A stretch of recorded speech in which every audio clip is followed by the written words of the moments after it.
when you're moving from place to place. Good morning, good morning, morning. Yeah, viewers, welcome back to this sporting morning here on the Tobago Updates. And of course, as I mentioned before the break, we have Kerry Celestine on set. But we have a short, we have the ad here now. We want to, of course, special, mention our sponsors and thank them so much for supporting Tobago Updates. And of course, we're talking about Dad's Auto Parts and Accessories on location at the Clark Road, Trace, Singland Hill, currently offering sale on all car parts. Yes, Dad's Auto Parts and Accessories is your neighborhood auto supply. From oils to batteries and everything in between, Dad's Auto is your go-to guy. Yes, so get all your parts, car parts there by Dad's Auto. And of course, before we get into the discussion with Kerry, there's another person who, of course, contributing heavily here to Tobago Updates. I'm talking about, once my producer put it up on the screen there. Yeah, so Kerry, morning. Morning. Thank you so much for joining us here this morning. Talking basketball in Tobago, elite Eagles and all these different things. Yes. Kerry, from secondary schools basketball, you saw Bishop's High School going nationally and beating the national schools.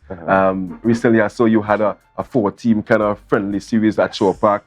I'm hearing also that the Tobago Basketball League is also going to happen sometime this year.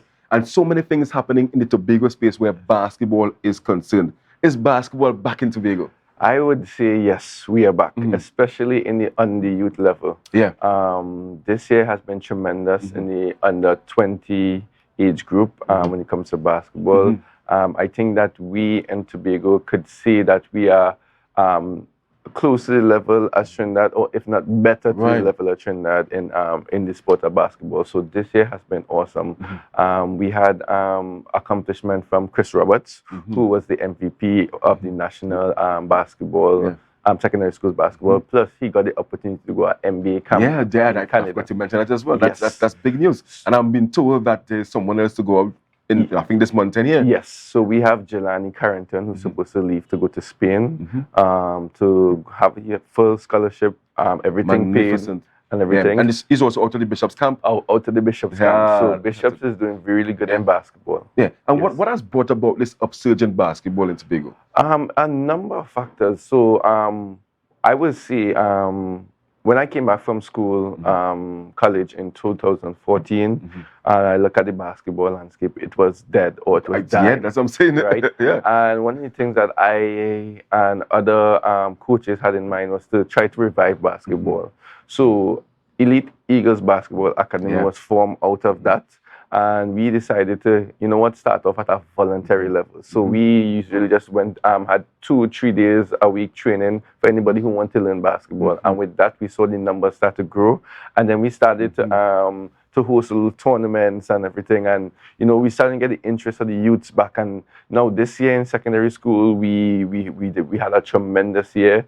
We had teams, not just Bishop's High School, but Signal Hill finishing second in the under 15 category. So it's not just about certain schools, but the whole basketball landscape in Tobago is developing. And one of the coaches who came over last week to take part in that tournament, he messaged me the day after the tournament. He's like, yo, whatever you're doing, Kerry, you're doing a good job because your players are improving, and it shows that we are not a pushover anymore, that we are competing with all the best clubs in Trinidad and Tobago. Yeah, that's fantastic. And I must say that you are doing a wonderful job indeed, because, anybody who passes that Shore Park on a daily basis, you will see basketball happening there. And that's you there. That's the Elite Eagles and, of course, Atiba and the others there assisting.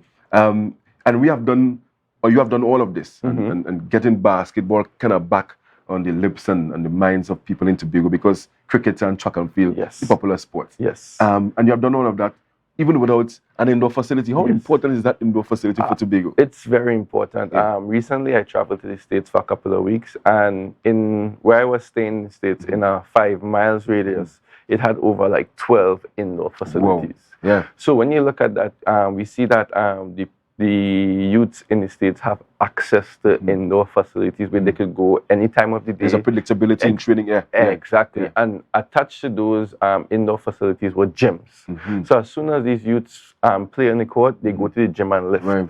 So when I was there, I saw a 16-year-old, and that 16 was already big, cut out, and these are the things that we need to focus on, and these are the things that we need to try to implement, to try to get that indoor facilities, not just one, not just two, probably like 3 or 4 on the island. You don't have to be anything big or lavish, but just have it on the island so that the youths could have access to basketball and play on that type of level, on that type of surface. Because when we go to compete in Trinidad, we don't compete outdoor. And then maybe with because science will tell you that continuously playing on the hard surface that can shin splints and knee and all injuries, back injuries, all of these stuff. And another thing just about apparel. We have the youths have to buy sneakers every 3 months and stuff like that, and they put their parents in expense. When you're playing in an indoor facilities, that could last 8 months, 9 months, things like that. So all these things we should take in consideration, and then it gives us an opportunity to host tournaments, so we can bring people onto the island. You understand? And then the more games that we play, is the more opportunities that we have to showcase our talent. Because during this summer break in the States, youths around the age 18 and under plays up to like 20 to 30 games in just this 2 months period. Wow. Right? Wow. And we in Trinidad and Tobago, we don't have enough tournaments for these youths to showcase their talents, for them to get video clips, to get stats, to send to the different schools and stuff like that, to get to college and stuff. So these are things that we need to start to implement. I think that this August holidays, we should use this as the month to host camps and also tournaments.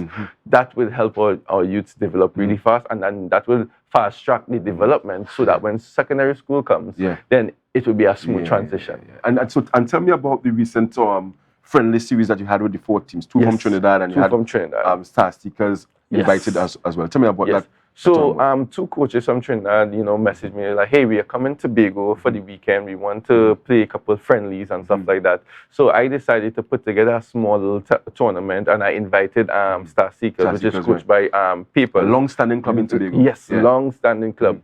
And we just put together a nice schedule and everything, and had 2 days of just pure basketball. There was no winners or losers. We just wanted to play basketball. Different age groups. So we had under 13, under 15, under 17, under 20. And we just wanted the youths to come out and play. That opportunity was great for Tobago, because now the players in Tobago can now see other teams in Trinidad and compare themselves with the other teams. And when you look at the records, some of the games we won, some of the games we lost, and when we lost by 1 point. So it's not like a big disparity. So that was Enterprise, and Royalty. Yes. And they would have visited, because I saw some of the scores, and I felt, as you mentioned earlier, we're actually closing the gap, and in some cases or instances, we have overtaken our Trinidad counterparts. Kerry, what's the vision for you when it comes to basketball in Tobago? Where do you see Tobago and basketball, let's say, in the short term 3 years and in the long term 10 years? All right. So right now, I think that this period in basketball is good for the youths. I think that we have a lot of youths that could go to college. We have a lot of youths that could use basketball to further their career and stuff like that. So I think that right now is all about still, like I always tell my players, like, right now we're in a season where we water in the plants.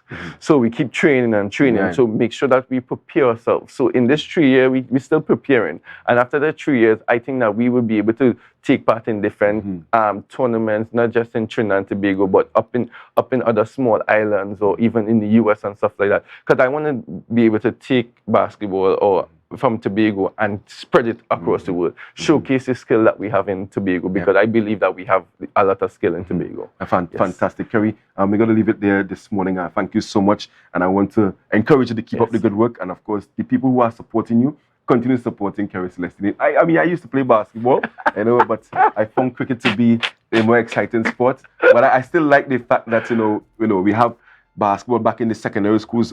Firstly, Some persons say that we should start at the primary schools. Hopefully, we can get that going. But I'm happy with what I'm seeing currently. The rewards are there in terms of Chris Roberts and the others are going out there on scholarships. So congratulations to you and keep up the good work. Viewers, before we head over to Tobago Notes, two letters, I have to read one more ad, so I'm going to put on my ad voice. Are you in need of car parts? Xerox Auto Limited, Branch Road, number 2 Glen Road is your place to go. Walk in or call us at 722-5746 or 280-5902. Xerox Auto, for all your car parts need. Sale on all car parts now. Yes, so check out Xerox Auto for all your car parts. Viewers, it has been a pleasure being here this morning. Once again, talking sports. Don't forget, we have the Commonwealth Youth Games happening right in Tobago in a couple of days. And I say a couple of days because next 2 weeks is in August. From the 4th of August to the 11th. 4 events happening here in Tobago. If you haven't heard, we have netball, triathlon, beach volleyball, and rugby happening right here in Tobago. Get out there and support. We're going to head over to Tobago Notes, yes, with Candice Jackson. Thank you so much for being with us here this morning. And don't forget to share the live, and have a wonderful weekend.